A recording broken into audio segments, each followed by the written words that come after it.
Clinique a sorti un nouveau sérum pour les yeux, on décrypte ça ensemble. Pour la composition, si vous souhaitez du naturel, Clinique, c'est pas une marque que je vous recommande spécialement.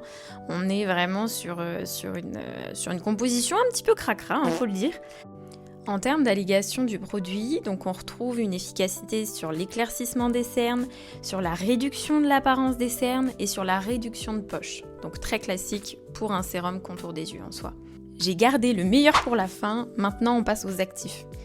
Alors la grande lubie de Clinique en ce moment, c'est de mettre du rétinol un petit peu partout. Ils nous avaient sorti toute une gamme à base de rétinol. On avait même eu un produit stick à base de rétinol qui était assez innovant pour le coup. J'avais jamais vu ça dans aucune marque.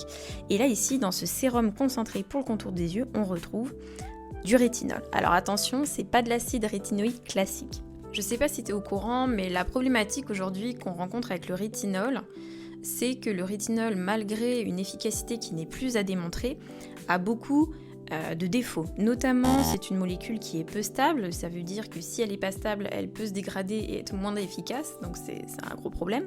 Et surtout, elle a un potentiel irritant.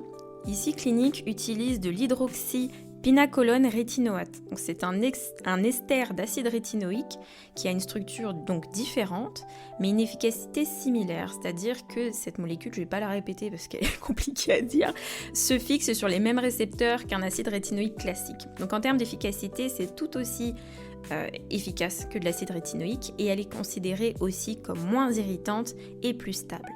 Il y a un autre actif dont Clinique ne parle absolument pas dans leur communication, c'est le diméthoxytolylpropylrésorcinol. Ça m'a forcément fait tilt parce qu'on entend résorcinol à la fin, et le résorcinol, c'est un inhibiteur de tyrosinase bien connu de l'industrie cosmétique. Et d'ailleurs, le résorcinol, on le voit de moins en moins parce qu'il est suspecté comme étant un perturbateur endocrinien. Il faut bien noter que c'est le résorcinol qui est suspecté d'être un perturbateur endocrinien et non cette molécule.